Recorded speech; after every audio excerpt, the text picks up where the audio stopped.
सा तोता रोज उड़कर आता, गंगा मैया का पानी पीता और बड़ी देर तक बैठा रहता था। वहीं पास में एक पंडित जी ने अपना तंबू गाड़ रखा था। वो पूजा कराते और चंदन लगाते थे और उसके बदले में कुछ दक्षिणा पा जाते थे।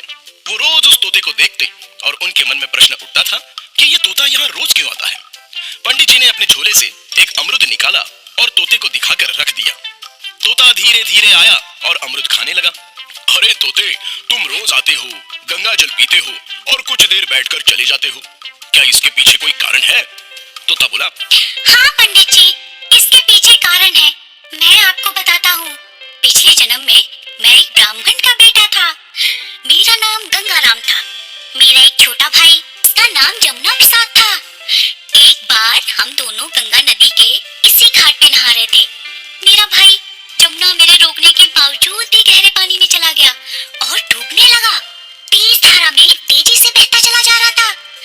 मुझे भी ठीक से तैरना नहीं आता था।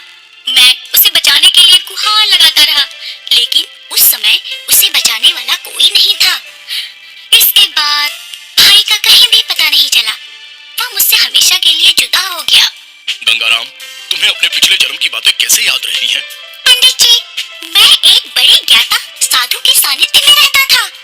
वे ना बड़े तपस्वी और ज्ञानी थे। मैं उनके बगीचे में रहता और उनकी ज्ञान से भरी बातें सुनता।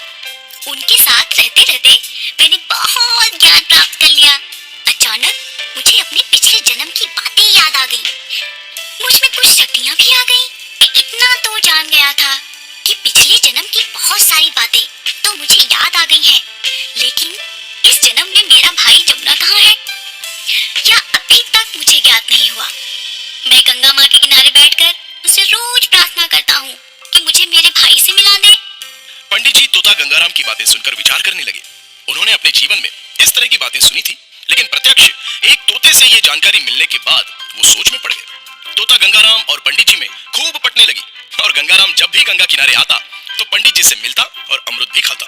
कभी कभी तो वो खुद अमृत पंडित जी के लिए लेकर आता। पंडित जी ने कहा, अरे गंगाराम, तुम मेरे लिए अमृत क्यों लाते हो? मुझे तो प्रसाद के स्वरूप मिल ही जाता है, वो मैं तुम्हें खिला देता हूँ। पंडित जी, हिसाब बराबर का होना चाहिए। कभी आपने अमृत खिलाया, कभी मैंने खिला दिया। आपने प्रसाद में दिया और मैंने पेट से तोड़ लिया। एक दिन पंडित जी का 8-10 साल का लड़का भागीरथी गंगा किनारे पंडित जी के पास आ गया। बाबूजी, घर में आटा और दाल दोनों खत्म हो चुके हैं। मैंने तो नमक चावल खाया और ये देखिए आपके लिए भी लाया हूँ। मेरी कमीज बहुत पुरानी हो गई है, दिवाली आ रही है, नए कपड़े सिलवा दो ना। ठीक है बेटा, कुछ दिन तक रुक जाओ।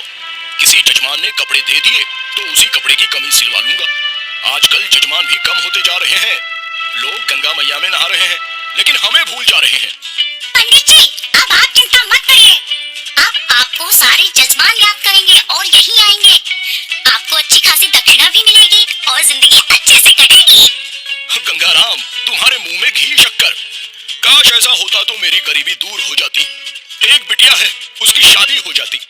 गंगाराम बोला, पंडित जी, वह दिन जल्द ही आएगा जब सब कुछ ठीक हो जाएगा।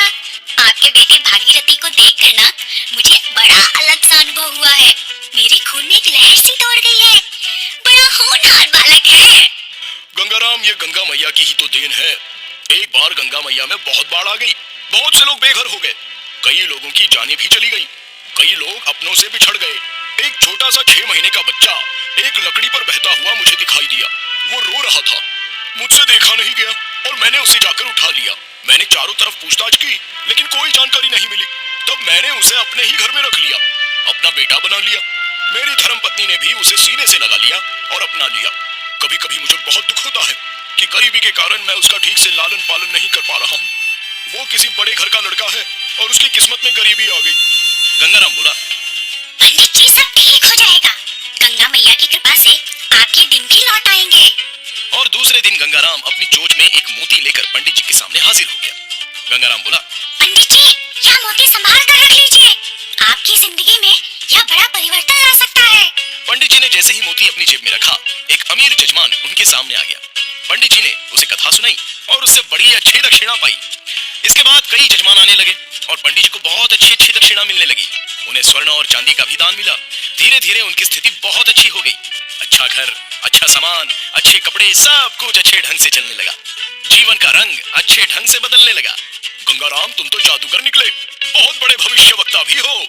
जैसा कहा वैसा ही हुआ। तुम हमेशा मेरे साथ रहना। तुम्हारा साथ पाकर मैं परम भाग्यशाली बन गया हूँ। एक दिन पंडित जी का लड़का भागीरथी गंगा किनारे आया और नहाने के लिए उतर गया। वो आगे जा ही रहा था, लेकिन गंगाराम उसे रोक रहा था। भागीरथी नहीं माना और आगे चला गया। पानी गहरा था, वो डूबने लगा। पंडित जी चिल्लाए, अरे बाप रे, मेरे बच्चे को बचाओ, वो डूब रहा है। गंगाराम की आंखों से रोशनी निकली और बच्चे पर पड़ गई। गंगाराम बोला, हे गंगा मैया, मेरे भाई को बचा लो। अब दोबारा मैं इसे डूबते हुए नहीं देख सकता। भले ही मेरे प्राण ले लो, परंतु इसे बचा लो। अचानक चमत्कार हुआ। भागीरथ पानी के ऊपर से बड़े आराम से गंगाराम की तरफ आने लगा, जैसे उसे कोई अपनी गोद में लेकर आ रहा हो। पंडित जी भी अद्भुत नजारा देखकर आश्चर्य में पड़ गए। खुशी के मारे उनसे कुछ बोला ही नहीं जा रहा था। वो आगे बढ़े और उन्होंने भागीरथी को उठाकर कलेजे से लगा लिया। गंगाराम बोला, बहुत बहुत धन्यवाद गंगा मैया, जो आपने मेरे भाई को बचा लिया। पंडित जी, यही भागीरथी मेरा पिछले जन्म का भाई है। मेरा जमुना, मेरा राजदुलारा, मेरी आंखों का तारा है। इस जन्म में भागीरथी बनकर आपकी दुनिया आबाद करने चला आया है। पंडित जी बोले, गंगाराम, तुम भी मेरे बेटे बन जाओ। आज से मेरे दो बेटे और एक बेटी। हम सब अब साथ साथ रहेंगे। गंगा मैया में डुबकी लगाने का बहुत बड़ा फायदा हुआ। मुझे एक जादूगर प्यारा भैया मिल गया। सभी लोग हंसने लगे, मुस्कुराने लगे और खुशियां मनाने लगे।